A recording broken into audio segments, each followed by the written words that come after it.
Bom, boa tarde a todos. Como anunciado, hoje nós temos uma palestra especial, muito especial, né, que trata da apresentação do pós-graduação em microeletrônica. Hoje nós temos a apresentação pelo próprio coordenador do pós-graduação em microeletrônica, que é o professor Thiago Balin, né, que é professor da engenharia elétrica, atuando em áreas como teste IoT, tolerância a efeitos de radiação e outras. Então, Thiago Balin, muito obrigado por aceitar aí fazer essa palestra inaugural aí do nosso semestre, né, nas sextas-feiras às 13h30. E eu já passo a palavra para ti, então. Ok. Obrigado, Reis, então, pelo convite. É bastante pertinente essa palestra no início do semestre, né? Para que os alunos, tanto os alunos ingressantes, né, quanto os alunos que já estão com nós há um tempo, né, possam conhecer um pouco melhor o programa, tá?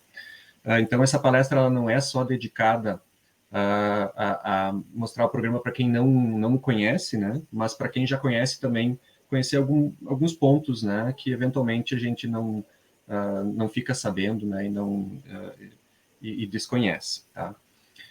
Vou falar um pouco da nossa universidade inicialmente, né? Então, para quem não conhece a URGS, ou para quem não tem esses números, né? Nós somos uma universidade, então, que tem diversos campi, tá? Então, inclusive uma unidade no Litoral Norte, o campus do Litoral Norte, o campus central, né? O campus do Vale, o campus olímpico, né? Da educação física, o campus saúde, né? Em Porto Alegre. E a gente tem, então, né, as atividades do programa do PG Micro, né, espalhadas em 2 desses campi, né, no centro, né, na engenharia elétrica, eventualmente utilizando outras instalações da escola de engenharia também, como auditórios, tá? E também no campus do Vale, né, principalmente no Instituto de Informática, onde fica, né, boa parte ou a maioria dos professores, né, na verdade, no campus do Vale, não só no Instituto de Informática, né, mas também no Instituto de Física e no Instituto de Química, onde estão a maioria dos professores, né, que são, o PG Micro é um programa multi-unidades, né, as unidades da URGS, né, vamos dizer assim, se a gente comparar a URGS com o Brasil, né? A URGS é o país, as unidades acadêmicas são os estados, né? Então, a Escola de Engenharia, Instituto de Informática, Instituto de Química, tá? E as cidades são os departamentos, né? Então, Departamento de Engenharia Elétrica, Departamento de Informática Aplicada, Departamento de Física, Departamento de Química, né? Outros departamentos, né? Também compõem, né? O PG Micro, né? Então, a gente tem essas atividades espalhadas por esses 2 campi, tá? E a administração fica no Instituto de Informática, né? Então, hoje a gente não tem ainda o atendimento presencial, que deve retornar no próximo mês, tá? A princípio, né? Se a situação não piorar. Então, quando a gente está nas atividades presenciais, né? O atendimento aos alunos, aos professores, pela secretaria fica no Campus do Vale, no Instituto de Informática. Quanto à universidade, né? Esses números são números do ano passado, né, mas não deve ter grandes modificações, né, são aproximadamente 32 mil alunos de graduação, tá? Na pós-graduação, né, na pós-graduação stricto sensu, né, que são os cursos de mestrado e doutorado, tá? Nós temos 12 mil alunos, tá? E 7 mil em cursos de especialização, na pós-lato sensu, né, ou alunos especiais. Os alunos especiais são aqueles alunos que não têm vínculo direto com o programa de pós-graduação, mas eles se vinculam a disciplinas, eles cursam disciplinas, fica tudo registrado, que ele cursou aquela disciplina, mas ele não é um aluno que está, digamos assim, regularmente matriculado, né, frente a CAPES, por exemplo, né, que é uma grande diferença entre o aluno especial e o aluno regular. O aluno especial ele pode depois vir a solicitar, né, o ingresso como aluno regular, aproveitando as disciplinas que ele cursa como aluno especial. O aluno especial não precisa necessariamente estar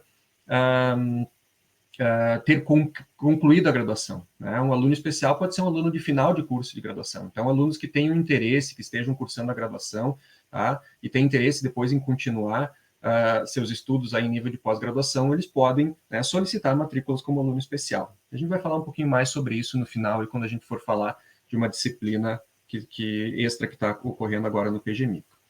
Tá? Um panorama, então, da pós-graduação na universidade, né? Nós temos, também são dados de 2019, né? Talvez pequenas modificações possam ter ocorrido, tá? 90 programas de pós-graduação stricto sensu. O programa, ele pode englobar cursos, né? O programa, no caso do PG Micro, tem 2 cursos, o curso de mestrado e o curso de doutorado, tá? Dentro desses programas, né, existem 8 mestrados profissionais. O mestrado profissional tem uma característica um pouco diferente do mestrado acadêmico, em função da aplicação, da exigência a respeito da monografia, tá? Mas no nosso caso, nós temos os 2 cursos acadêmicos, mestrado e doutorado. Tá? Então, aqui mostra a evolução, né, do número de programas. Tá? E a gente está falando aqui, né, na questão dos lato sensu, né?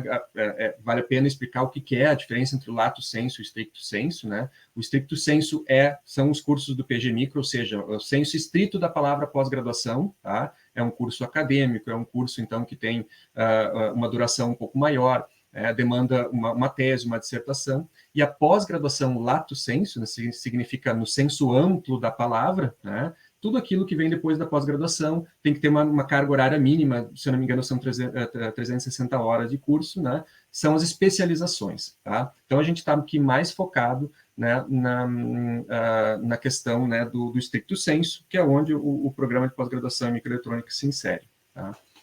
Vamos falar um pouco agora sobre conceitos e avaliação, tá? Para quem não sabe, né, nós temos uma agência nacional, né, que é a CAPES, que é a Coordenação de Aperfeiçoamento de Pessoal de Nível Superior, tá? Que é a agência que regula, fomenta, né, e define as diretrizes da pós-graduação nacional. Tá? A CAPES ela avalia regularmente os programas de pós-graduação. Nesses últimos anos, a base de avaliação tem sido quadrienal, então a cada 4 anos a gente tem avaliação. Tá? O ciclo atual, eu digo atual ainda, embora a gente esteja, né, em 2022 ainda, é o 2017, 2022, o ciclo que não fechou de avaliação, né, vocês sabem, podem ter acompanhado todos aqueles problemas que houve, né, primeiro de atraso em função da pandemia para finalizar os relatórios, depois, né, de embrólios judiciais ali e eventualmente até alguma inoperância aí nesse sentido, tá? Então a gente acabou atrasando um pouquinho bastante, vamos dizer assim, a avaliação. Então, a gente não sabe o resultado do último ciclo avaliativo ainda. Tá?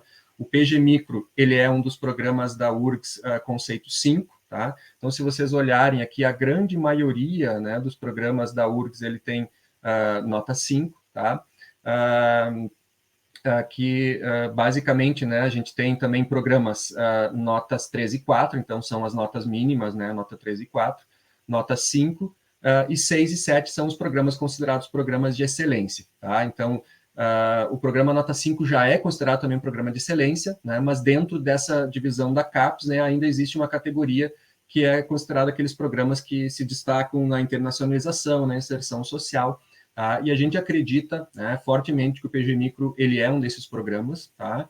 E que, basicamente, por ser um programa ainda relativamente jovem, né, eu digo relativamente jovem porque ele vai fazer 20 anos, né, então, mas mesmo assim existe todo um ciclo de amadurecimento dos programas, né, então a gente acredita que nessa próxima avaliação a gente tem todas as condições de passar para o conceito 6, né, e entrar, então, figurar dentro dessa classificação, né, de programas de excelência, tá? Então, esperamos, em breve, poder noticiar essa avaliação. Tá? Então, um pouco do histórico, né?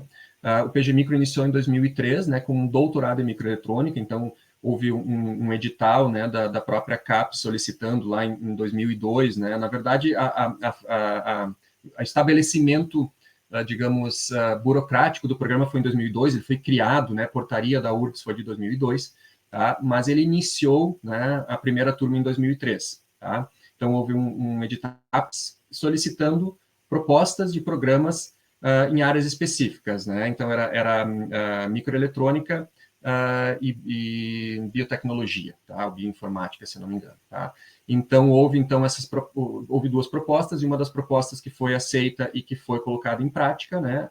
A única que depois vingou, então, foi a proposta do PG Micro, tá? Que então foi esse programa que foi iniciado, então, ingestado nessas 4 unidades acadêmicas que eu comentei com vocês antes, né? A Escola de Engenharia, Instituto de Informática, Instituto de Física, Instituto de Química, tá?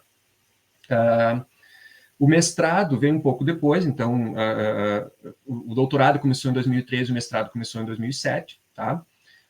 E hoje, eu não preparei um slide sobre isso, mas a gente tem, né, o número de alunos formados pelo programa atingiu a marca de 200 no ano passado, tá? Então, no final do ano passado, houve a 200ª defesa, tá? Sendo 126 alunos de mestrado, né, e 74 alunos de doutorado. Então, a gente já tem, né, uma quantidade significativa, né, de egressos atuando em todo o mundo, né? Atuando no exterior, atuando no Brasil, em universidades, em indústrias, empresas, né? Das mais conhecidas também internacionalmente, né? Não só na área de microeletrônica, mas também, por exemplo, no Google, né?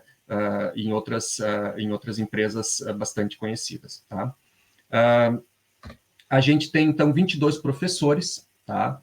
Então, não vou nominar todos eles, né? Mas vocês podem ler aqui, a gente tem em azul marcados os professores da Engenharia Elétrica, né? Da Escola de Engenharia, tá? Em preto, os professores de Instituto de Química. Em vermelho, né? São a maior parte dos nossos professores, né? Do Instituto de Informática. E a gente tem, né, em verde aqui marcados os professores do Instituto de Física, tá? Então, isso mostra, né, a multidisciplinaridade do programa, tá? A gente tem ali um pouco mais, né, agora com os dados da última edital de bolsas de produtividade em pesquisa do CNPq, tá? A gente tem, esse número vai aumentar, mas a gente tinha aí no ano passado 75% do nosso quadro é bolsista de produtividade em pesquisa do CNPq. O que isso significa, né?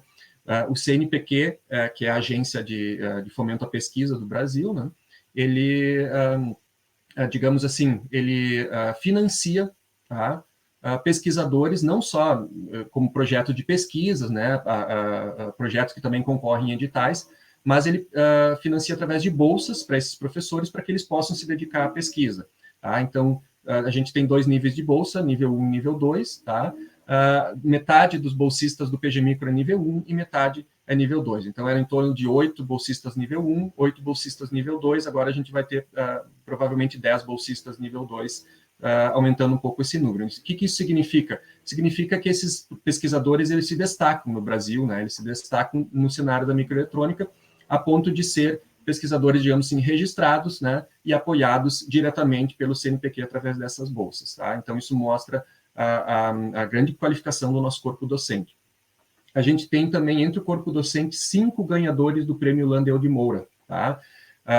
Então, esses eu vou nominar, né? Então, a gente tem o professor Ricardo Reis, o professor Altamiro Suzin, o professor Sérgio Bampi, o professor Marcelo Lubachevski e o professor Henri Bodinov, tá? Esses 5 professores receberam, então, essa importante condecoração, que é a mais alto prêmio da Sociedade Brasileira de Microeletrônica, para professores que têm demonstrado ao longo de sua carreira, né, uma elevada contribuição, né, com a área da microeletrônica nacional.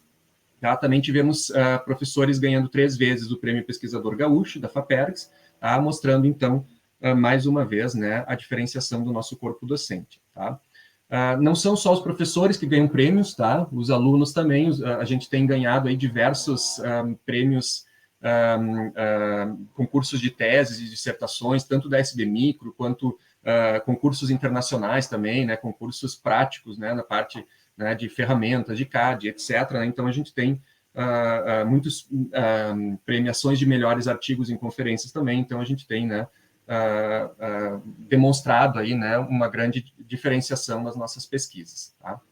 A gente tem diversos laboratórios de pesquisa, como somos 4 unidades, né? Então, se a gente for analisar, existe uma diversidade muito grande, tá? Desde os laboratórios, né, de caracterização elétrica lá no centro, como a estação de microponteiras, que também tem no Instituto de Informática, também há um equipamento similar no Instituto de Física, né, mas existem outros laboratórios aí que se destacam, como o laboratório de implantação iônica também. Tá? Então, existem diversos laboratórios onde é possível atuar nas diferentes linhas de pesquisas e áreas de atuação do programa. Tá? Já vou falar um pouquinho mais sobre elas também. Além disso, nós temos, então, uma infraestrutura de redes e servidores, né, que atende alunos não só do PG Micro, mas também dos outros cursos de pós-graduação que tem a microeletrônica dentre as suas atividades, né, de graduação também, tá? Então, alunos de graduação também acessam essa estrutura que a gente denominou CAD Micro, tá? Que antes era o NS-CAD, depois foi descontinuado em função do final do programa CI Brasil. Tá? Hoje essa infraestrutura é apoiada pela FAPERGS com uma bolsa, né, de um profissional então, que faz esse gerenciamento. Tá? Então, a gente tem aqui, né, um conjunto de equipamentos que já tem uma certa idade, tá? A gente está batalhando aí para conseguir trocar, né, e substituir ou melhorar essa infraestrutura, mas ainda assim ela é capaz de servir os nossos alunos. Tá? E a gente dispõe de mais de 300 ferramentas de projetos e circuitos integrados, né, dos 4 principais ou 5 principais fabricantes, né, vamos dizer, dos 4 principais fabricantes de ferramentas, né, para projeto de circuitos integrados. Tá? Então, a gente possui também diversos design kits, né, onde é possível, então, prototipar, projetar, né, inicialmente, né, circuitos em diversas tecnologias, e em algumas dessas a gente consegue prototipar em conjunto, né, em parcerias, né, vamos dizer assim, brokers do exterior, né, ou então, muitas vezes, em programas que muitas vezes fornecem rodadas gratuitas, até patrocinadas também pela SB Micro, né, a gente consegue, em parceria também com outros laboratórios e outros pesquisadores, ter acesso, então, à prototipação. Tá? Eu não trouxe aqui esse dado, mas nos últimos 4 anos, foram prototipados mais de 20 circuitos integrados que foram fabricados, tá? E a gente tem na página do programa, se vocês procurarem lá, o nosso portfólio de circuitos integrados para mostrar todos os projetos que foram, então, já prototipados e fabricados, então, né? E saíram do projeto e viraram circuitos integrados, viraram chip, tá? Falar um pouco sobre as áreas de concentração e linhas de pesquisa do programa, tá? Então, o nosso programa é dividido entre 6 áreas de concentração, né? Uma delas é dispositivos eletrônicos. Tá? Dentro de dispositivos eletrônicos, nós temos as linhas de pesquisa de caracterização elétrica, dispositivos fotossensíveis, modelagem de dispositivos eletrônicos e simulação elétrica de dispositivos eletrônicos. Tá? Aqui algumas fotos, né, mostrando aqui, por exemplo, o laboratório de caracterização elétrica, tá? Onde a gente tem, então, uma estação de microponteiros, como eu falei para vocês. Tá? Então, essa estação está mostrado aqui na foto, que tem um dos nossos alunos operando, tá? Fazendo medidas, então, né, em circuitos que podem estar ou lá em bar die, né, ou então pode estar encapsulado também, né, daí a gente não usa essa estação, utiliza só os equipamentos, né, que a gente tem, então, para fazer as medições, levantar as curvas, etc. Tá? Então, basicamente, esse laboratório é bastante utilizado para fazer medidas de circuitos de teste, né, que são circuitos menores que a gente prototipa e fabrica, né, para a prova de conceito, né, e outros testes, digamos assim, de menor escala. Tá? A gente tem a linha também de teste de circuitos e sistemas eletrônicos, tá? A área de concentração, melhor dizendo, né, com as linhas de injeção de falhas, metodologia de teste de circuitos integrados, projeto visando o teste e qualificação de circuitos integrados sob radiação. Tá? Então, também aqui tem algumas fotos de alguns experimentos que são feitos, né, com parceiros nacionais e internacionais, né, onde a gente faz irradiações de circuitos integrados, né, então, irradiando com radiação gama, raio-x, íons pesados, nêutrons, né, e então também fazendo a identificação, né, de falhas e erros, né, e propondo, então, metodologias de tolerância à falha, de tolerância à radiação, tá? E também metodologias de projeto visando a testabilidade. Tá? Aí já entra, vou entrar na área, né, de materiais, né, e processo de fabricação, então a caracterização físico-química de materiais, e aí que entra então a colaboração valiosíssima dos professores do Instituto de Física e do Instituto de Química, né, que trabalham então com a parte de filmes ópticos, nanoestruturados, materiais dielétricos, propriedades eletrônicas, estruturais, magnéticas, químicas, térmicas e de transporte, né, dos materiais. Então, aqui também tem algumas fotos, né, de algumas caracterizações que são feitas de materiais, algumas fotos de microscopia, né, de trabalhos que são feitos nesses laboratórios. Tá? Aí a grande área, a maior área, digamos assim, do nosso programa é a área de concepção de circuitos e sistemas integrados, que é a área, então,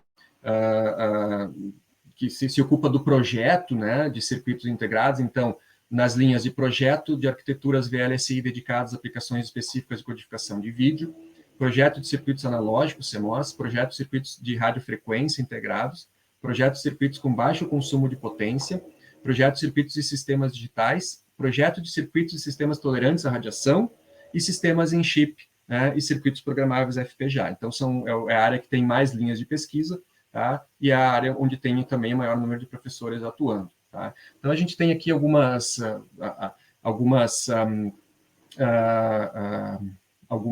fotos, né, para mostrar, tá? E aqui até apareceu o número que eu falei antes, né? Eram 19, mas depois acho que foi feito uma inserção do novo circuito que foi prototipado, tá? Então, em torno de 20, como eu falei para vocês, tá?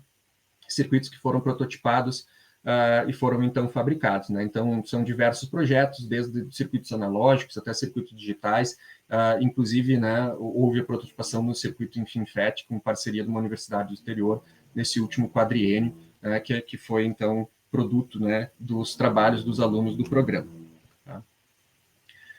Outra área de concentração é a área de processamento físico-químico de materiais e dispositivos, também vinculada, né, mais ao Instituto de Química e Instituto de Física, tá? Então, a gente tem também aqui algumas fotos, né, que mostram, né, circuitos que foram, inclusive, fabricados no Instituto de Física, né? Essa foto aqui é de um circuito CMOS, que foi o primeiro circuito CMOS fabricado no Rio Grande do Sul. Ele foi projetado por pós-graduandos da Escola de Engenharia, né?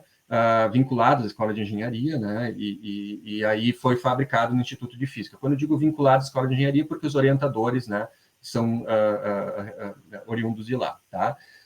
Essa área de concentração, então, trabalha dispositivos e tecnologia CMOS, materiais para tecnologia da informação e da energia, nanoestruturas e processos físico-químicos em silício, tá? Estamos com o planejamento de atualizar as linhas de pesquisa do programa, tá? Então, para contemplar também tecnologias emergentes, né, que têm surgido, né, nos últimos anos e que já estão sendo trabalhadas no programa, mas não oficialmente em forma de linhas de pesquisa. Tá? Tem a área de concentração de ferramentas de CAD para circuitos integrados, tá? Onde a gente trabalha basicamente, né, ferramentas para as diferentes etapas da implementação, tanto do projeto quanto, né, da implementação física desses circuitos, né? Então, nas linhas de síntese física, síntese lógica, síntese de alto nível e verificação. Tá?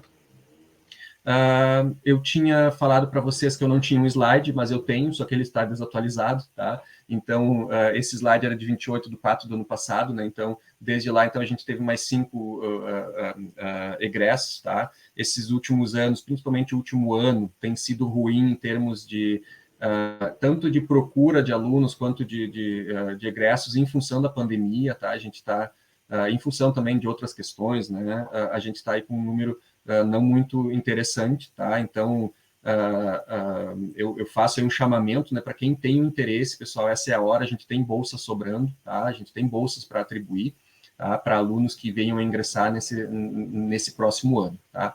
Então, são 200 egressos, né? E 126 mestres, né, e 74 doutores, tá? Houve, então, mais formação de 3 doutores, né, e 2 mestres depois dessa data que eu mostrei para vocês.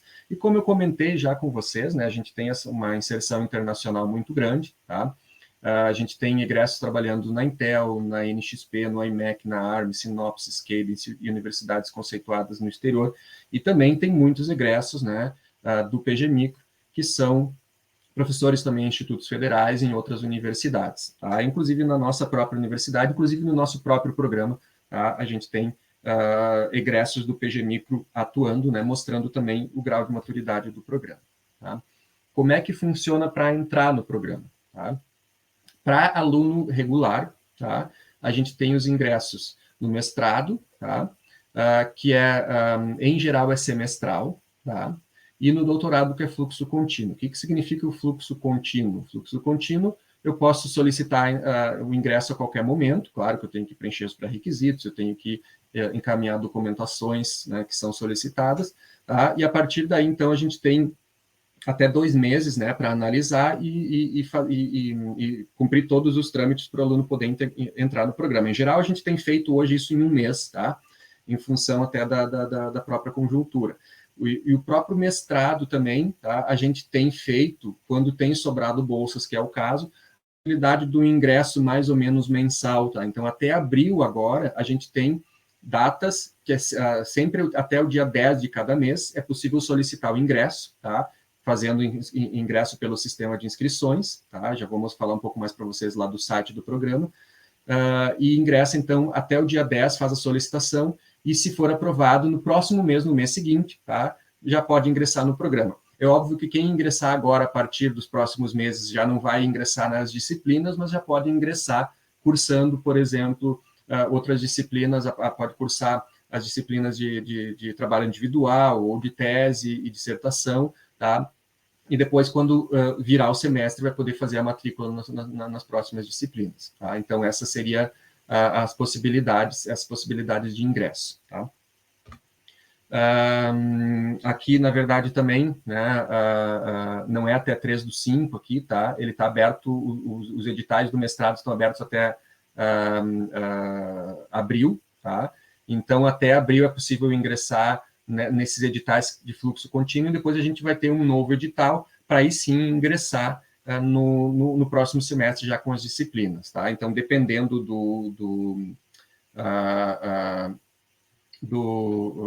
da procura também, né, a gente pode, então, a gente vai ter bolsas também disponíveis aí para o ingresso no segundo semestre, tá? Então, vocês podem procurar dados sobre a seleção em PGMicro, né, em urgs.br/pgmicro/seleção. Se vocês digitarem PGMicro no Google, tá, vai abrir, muito provavelmente, a primeira página é a página do programa, tá? Então, vocês podem depois selecionar lá, né, o link seleção para achar os editais e outras informações. Todas essas informações que eu coloquei para vocês aqui também a gente tem na página do programa, né, os professores, né, tem uma aba muito interessante que é as teses e dissertações, todas as teses e dissertações defendidas com título, banca, data, está tudo no site do programa, tá? A gente tem as nossas publicações no site do programa também, a gente tem link para o currículo Lattes dos professores, tem informações sobre linhas de pesquisa, projetos de pesquisa, tem também, obviamente, todas as informações a respeito do regimento do programa, da legislação do programa, todos os formulários, tá?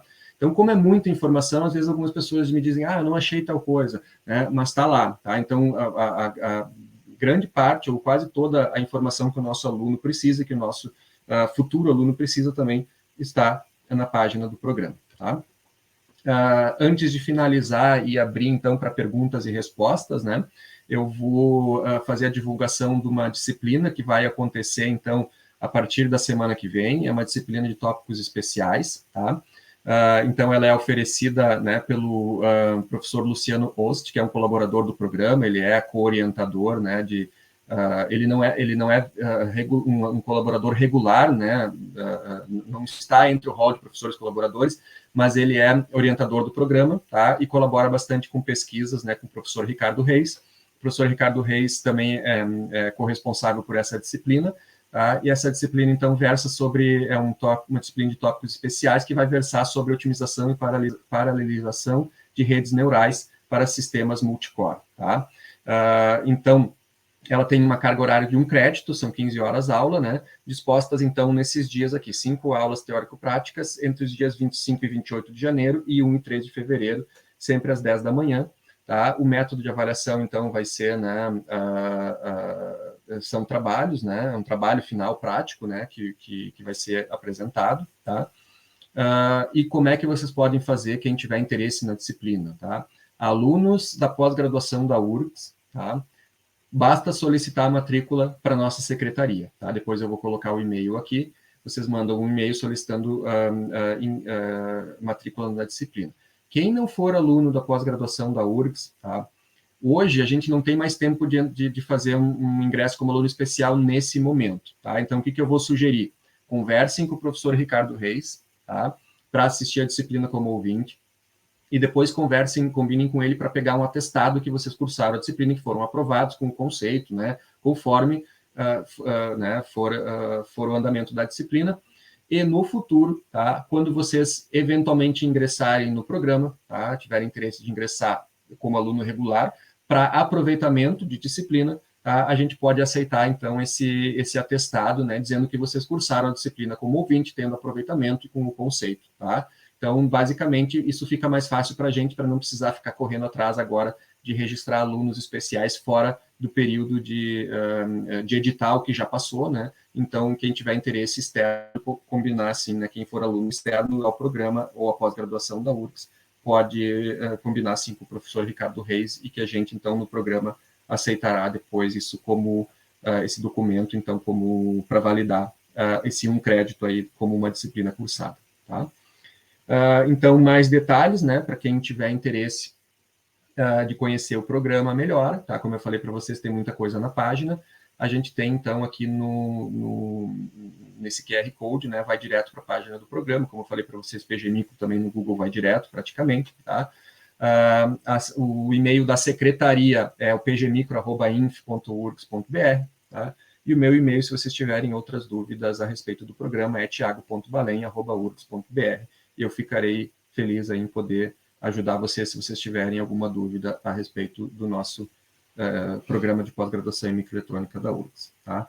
Então, com isso, eu agradeço mais uma vez o espaço aqui ao professor Ricardo Reis e me coloco à disposição, então, agora para responder perguntas e dúvidas que vocês possam ter.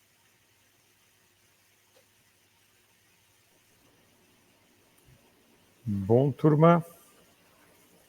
Então, está aberto a oportunidade de perguntas. Então, solicito para vocês escreverem a pergunta aí no chat. Tá? Então, por enquanto, eu não estou vendo nenhuma pergunta, né? Mas como o Thiago falou aí sobre a última disciplina, é uma disciplina de apenas 15 horas, por isso que vale um crédito, né? Então, em 2 semanas, a partir da semana que vem, vocês teriam a disciplina em si, as apresentações completadas, né? Mas vocês vão ter um tempo a mais para terminar o trabalho prático. Aqui o Anderson pergunta qual é o limite de alunos para a disciplina MIC 90. Em princípio, nós não temos nenhum limite definido, tá? Então, quanto a isso, não é problema. Tá?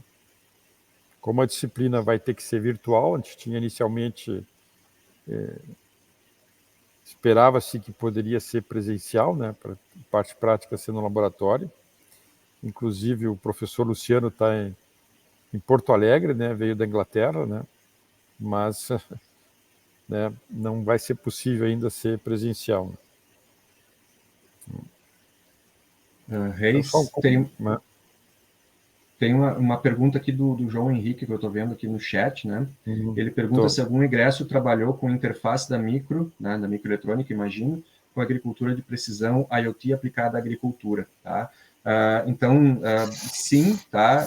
Existiram projetos, né, que trabalharam, inclusive, o professor Bump teve parceria com uma empresa, né, a Falker Automação, né, que trabalha nessa área, e hoje a gente tem um aluno especial, tá, que está ingressando agora como aluno regular, que é funcionário da Embrapa, tá, é servidor da Embrapa, né, e a ideia dele é justamente trabalhar essa parte de IoT aí, trabalhado com agricultura, tá? Então é uma área possível de se trabalhar dentro do programa, sim.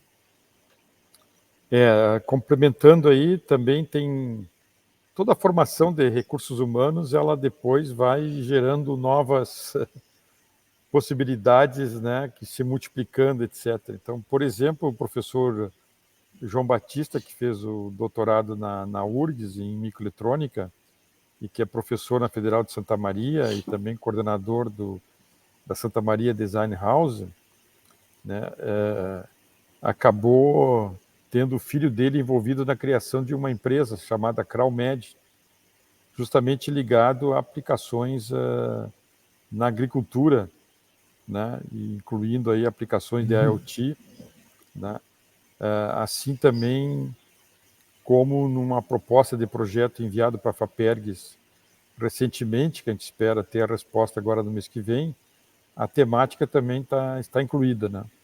Então, né, a nossa competição nesse projeto não é com nenhum outro projeto da microeletrônica, porque o nosso projeto envolve praticamente toda a comunidade de microeletrônica do Rio Grande do Sul, né? A competição vai se dar com proposta de outras áreas, né? Então, estamos na expectativa. Tá? Mas como o Thiago já falou, né, certamente é uma área, se a gente for ver IoT cada vez mais demanda o projeto de circuitos dedicados para a área, né? Então o João aqui está dizendo que o cara da Embrapa é ele, ótimo.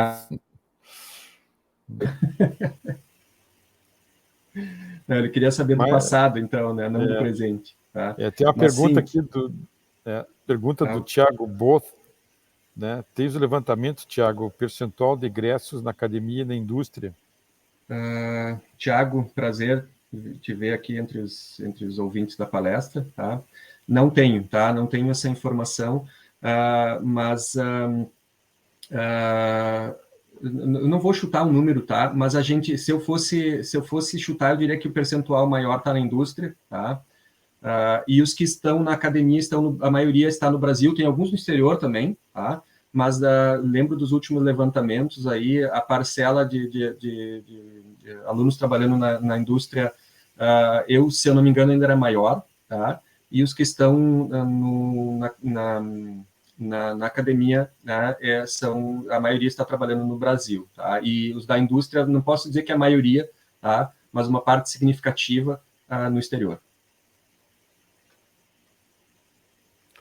Eu posso adicionar aqui, só um instantinho. Tá, enquanto isso, eu vou respondendo a pergunta do Anderson, tá? Como funciona a prototipação de ASICs pelo programa, tá?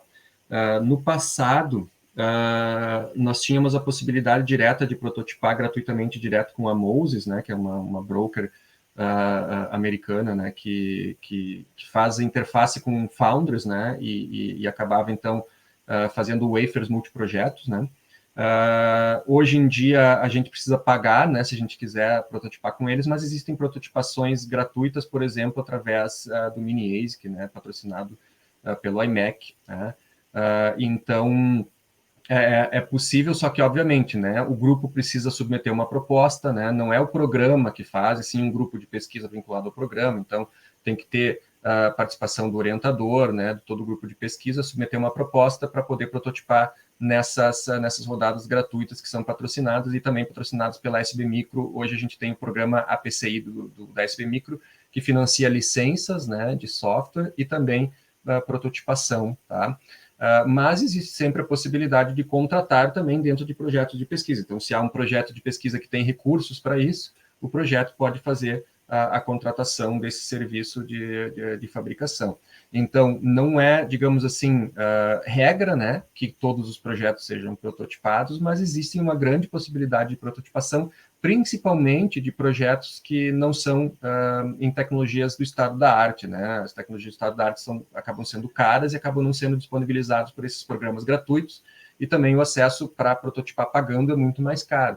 Então, normalmente, as áreas mais analógico e RF, tá, são as áreas que mais prototipam, tá, porque é possível prototipar circuitos que têm, digamos, algum valor acadêmico para prova de conceito, por exemplo, em tecnologias mais antigas, tá, onde a prototipação é mais barata e muitas vezes disponível também gratuitamente nesses programas. Não quer dizer que não é possível também prototipar circuitos digitais ou mais complexos, né, mas acaba sendo um pouco mais difícil em função do custo, né, desse tipo de prototipação. Tá? O Reis deve ter caído aí, pelo que eu vi, tá? Mas eu sigo aí a disponibilidade de vocês. Eu estou com o chat do YouTube aberto aqui, então se vocês quiserem continuar fazendo perguntas, eu sigo à disposição.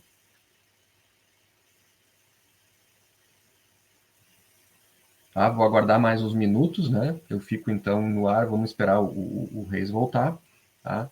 E aguardo então, se vocês tiverem mais perguntas, eu fico feliz em responder aqui. Eu estou, como eu disse, com o chat aberto.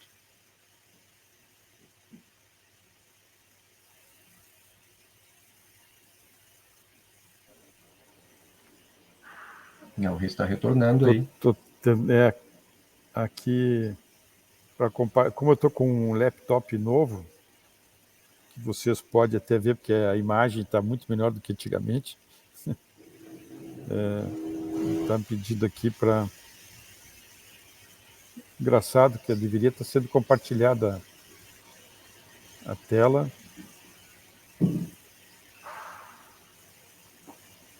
Compartilhar de novo, vamos ver se funciona. Vocês estão vendo? Não, agora sim. Não. Agora vai entrar então eu queria coisa. complementar aqui mostrando para vocês já em relação à pergunta efetuada aí sobre se estão ex-alunos aqui da microeletrônica na indústria. Então, isso aqui é um slide totalmente incompleto, tá? Mas dá uma ideia. Então, por exemplo, aqui na Silvaco, na realidade, é uma série bastante grande, tá? Então, mas dá para dar uma ideia aí de algumas empresas, né, no Brasil e no exterior, né, aonde tem alunos. Tá? Desculpe que essa aqui não é a versão mais recente, né? Então mostra aqui alguns também na academia. Agora essa versão aqui está um pouco melhor. Tá? Então, desde que quando começou a microeletrônica na URGS aqui, na direita lá em cima tem o Antônio Todesco, né, que foi o primeiro aluno de mestrado em microeletrônica, orientado pelo professor Suzin, né, atualmente ainda professor do PG Micro. Né? Então tem um número grande na Synopsys, na NXP, na Roku, que é lá na Califórnia, na Silvaco, que estão uns no Brasil, uns também na Califórnia ou na Europa, na Cadence também no Brasil e também em Austin, também na Inglaterra, na Siemens aqui também não está atualizado, já temos mais um que está na Siemens Canadá. A Siemens é a antiga Mentor, né? Então tem vários na ARM, tem na Apple, também tem que atualizar aqui, tem 2 na Apple em Munique, na Alemanha, e 2 na Apple, na Califórnia. Tá? Isso aqui está sempre incrementando, né? Na Highway, na França, Thales, na França, Qualcomm, na Irlanda, é um número maior já, tá? E em várias outras empresas aí. Tá? Aqui no Brasil também, na Chipos, tem vários no Ceitec, tá? Tem nas HT Micron, tá na HP, tá na Fraunhofer, que tem sede na Alemanha, né? E por aí vai, né? Empresas na França, como a Macon, né? E por aí vai. Não vou demorar muito aqui. Também outras empresas em Porto Alegre, tá? E é isso aí, né? Tem professores, tem ex-alunos também que estão professores em York, na Inglaterra, né? Na Universidade do Porto, em Tallinn, o Samuel Pagrarini, tá? Tem também na Colômbia, né? Aqui na Universidade de La Costa, tá? Vale Na só Universidade... lembrar, né, que isso que o Rei está mostrando, ele engloba outros programas também de pós-graduação, né, não só o PG Micro, engloba também o PPGC, o Programa de Engenharia Elétrica, né, mas uma parte significativa desses nomes, né, também são egressos do PG Micro, né, isso mostra que justamente esse conceito de multidisciplinaridade aí, né, que também a maioria dos professores, a maioria não digo, mas uma parte dos professores atua também em outros programas, né, nas linhas de microeletrônica desses outros programas também. Aqui você está vendo também o Eduardo, está lá em Abu Dhabi, na New York University. Temos vários professores nos institutos federais, né? Esse número aqui também já está maior. O problema é atualizar esses slides aqui, porque está sempre o que a gente crescendo. Hoje a gente tem, essa aqui também não está atualizada, né? Tem empresas de microeletrônica no Brasil, né? A Cadence está em Belo Horizonte, onde também tem vários alunos do PG Micro e do PPGC que estão lá na área. A Real Intent, né, em Porto Alegre, a Silvaco em Porto Alegre, a Inplace sendo incubada aqui na URGS, né, no seio do Instituto de Informática, e está faltando aqui incluir as duas mais recentes que se instalaram em Porto Alegre, que é a Impinge, tá, que nós devemos ter uma palestra deles em breve, tá, e a Insílica, que foi feita uma palestra numa Industrial Talk o ano passado, né? Então, para quem está assistindo a palestra do Thiago aqui hoje pelo canal do YouTube, tá? No canal do YouTube tem um conjunto hoje de mais de uma centena de palestras, né, feitas nosso tradicional horário das 13h30 de sexta-feira aí, tá, as chamadas Castoc, e tem as Industrial Talks. Do ano passado, uma delas foi da Ensílica, que se instalou em Porto Alegre faz pouco tempo, né? Então isso é uma coisa interessante que hoje a gente pode dizer que o Rio Grande do Sul é o polo nacional, né, de microeletrônica que tem o maior número de empresas efetivamente atuando em microeletrônica, né? Mais alguma pergunta aí? É isso que o Thiago está dizendo aqui, que o doutorado não é somente para academia, né? Não sei se o Thiago quer comentar sobre isso. Não, mas o Thiago Bosso está certo, né? A gente tem essa possibilidade, né, de formar, né, pesquisadores e professores, né, mas com certeza a formação que a gente dá no PG Micro, né, que a gente tem no PG Micro, ela não vai ser focada só em pesquisa acadêmica, né, e em atuação docente, né. O nosso aluno ele tem um conhecimento aí em contato com ferramentas práticas, né, e técnicas de amplo interesse industrial, e não por acaso, tá? A gente recebe sempre muitas solicitações de divulgação, né, de vagas de trabalho em empresas da área, tá? Não só da parte de projeto, da parte de ferramentas, mas também hoje a gente tem, né, egressos trabalhando, por exemplo, né, na Agência Espacial Austríaca, em empresas que fazem qualificação de componentes para a aplicação aeroespacial, né? Então a gente tem todas essas linhas de pesquisa que a gente colocou aqui, né, existe o grande interesse da indústria também nessa linha. A própria HT Micron tem, né, egressos não só na parte, né, de mais de aplicação, mas também na parte de processo, na parte de encapsulamento.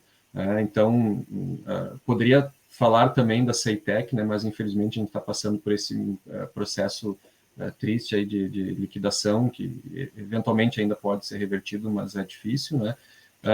Mas sim, né, o nosso egresso ele tem uma atratividade para a indústria, né, para o seu currículo e a sua formação são de grande interesse da indústria também, não só local como internacional também. Um exemplo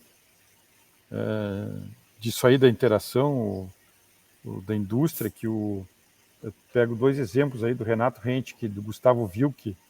Quando eles foram trabalhar na Intel em Portland, nos Estados Unidos, eles entraram 5 posições acima na carreira por terem o doutorado feito aqui no Brasil, né? E uma coisa que está acontecendo muito, né, que a gente tem procurado sempre incentivar, especialmente os alunos de doutorado, também pode ser a nível de mestrado, mas especialmente doutorado, de fazerem estágio em laboratórios de pesquisa, efetivamente, né, laboratório de pesquisa de empresas no exterior. Inclusive, em muitos casos aí, a gente não precisa nem obter bolsa, né, porque a empresa paga lá, né. Tem casos aí que quem vai fazer o estágio, por exemplo, numa empresa nos Estados Unidos tem ganho na faixa de $7.000 por mês, né. Então, a gente não precisa ficar procurando nenhuma outra bolsa brasileira para o aluno passar um tempo, né. E muitas vezes o que tem acontecido é que, né, como o pessoal tem feito bons trabalhos, né, tem sido convidado para trabalhar nessas empresas. Isso é uma das razões até que vocês viram até nos slides anteriores, como eu disse, estão incompletos, tem um número grande de ex-alunos aqui da microeletrônica na URGS que atuam hoje em empresas no exterior, né? Então, aqueles que pretendem fazer o doutorado aqui, essa oportunidade é uma oportunidade real, né, de durante o doutorado, né, fazer estágio também no Brasil, né, mas pode ser feito também no exterior, tanto em laboratórios de pesquisa de empresa, como também em laboratórios de outras universidades. Quando é o caso de ser com outra universidade, também pode dar origem a um doutorado em cotutela, né, onde o aluno vai receber um diploma da universidade do exterior e um diploma na URGS, né? E essa estadia no exterior ou na URGS também aí, esse sanduíche aí, digamos, de estadia, pode ser de diferentes tamanhos, né? Ainda mais hoje que a gente está em uma época de virtual, né? Então, isso tem acontecido bastante, né? São outras possibilidades, né? Que são bastante importantes aí de serem exploradas, né? Eu não sei se quando eu estava tentando aqui compartilhar, se o Thiago já respondeu aqui a pergunta do Anderson sobre se quem conclui o mestrado pode ingressar e aproveitar os créditos para o doutorado. Não respondi, Reis, essa, deixa eu ver. Bom, mas eu não vi ela aqui no chat, mas sim, tá? As disciplinas do mestrado são aproveitadas no doutorado, tá? Então, nós temos hoje 14 créditos, né, que precisam ser cursados no mestrado, né, e 18 no doutorado, tá? E esses créditos podem ser aproveitados, sendo que tanto no mestrado como no doutorado a gente tem algumas disciplinas obrigatórias, tá? Entre elas a MIC 01, né, que é a de Física de Semicondutores, a MIC 02, né, que é de projetos, e a disciplina MIC 06 ou 07, que é essa de seminários, tá, que vocês precisam cursar uma delas. Os alunos bolsistas ainda precisam cursar estágio docência, tá? Um no mestrado e um no doutorado, tá? Então, a ideia são essas disciplinas obrigatórias, as demais vocês podem cursar. Não precisam necessariamente ficar restrito aos 14 ou 18 créditos, podem cursar mais, né, se for do interesse de vocês, e todas as disciplinas que são cursadas no programa podem ser aproveitadas, e outras disciplinas eventualmente cursadas em outros programas, tanto da URGS quanto de outras universidades, que tenham relação com a área de microeletrônica, também podem ser aproveitadas nesse rol de disciplinas não obrigatórias, né? E que quem está a nível de graduação também pode fazer algumas disciplinas como aluno especial, né? E depois pedir o aproveitamento quando ingressar na pós-graduação, né? E quem já tem uma boa produção a nível de graduação também pode pleitear de entrar diretamente no doutorado sem passar pelo mestrado. Essa possibilidade, em geral, ela existe quando o aluno já tem um caminho na graduação voltado mais para a parte de iniciação científica, né? Então esse aluno já está trabalhando algum projeto de pesquisa e já demonstrou, né, uma aptidão grande com a pesquisa a ponto de ter publicações, né, principalmente como primeiro autor, né, ou seja, de ser né, o grande ator das suas publicações, né? Esse aluno ele pode pleitar o ingresso no doutorado direto, tá? Não é regra, tá? Mas existe essa possibilidade para quem tiver um desempenho acima da média com atividades de iniciação científica na graduação. Ok. Mais alguma pergunta para o Thiago? Né? Bom, pergunta vocês podem fazer permanentemente para o Thiago aí, né? Certamente surgirem outras dúvidas, né? E se não tem mais perguntas, nós vamos encerrar então essa apresentação hoje. Então, Thiago, mais uma vez, obrigado aí pela tua ótima apresentação e também pelo ótimo trabalho que tens efetuado aí como coordenador do PG Micro. E como tu disseste, né, nessa avaliação que está em andamento aí, né, a gente espera que o PG Micro pelo menos atinja a nota 6, porque certamente o curso tem qualidade para ser nota 7 ou nota máxima da CAPES, com a maior brevidade possível, né? Infelizmente, a CAPES tem algumas restrições, às vezes, de promover muito rápido os cursos mais novos, né? Mas isso, logo em breve, vamos chegar lá. Então, com certeza. Eu que agradeço, Reis, a oportunidade de trazer um pouco mais informações do programa para a nossa comunidade. Obrigado. Até breve a todos.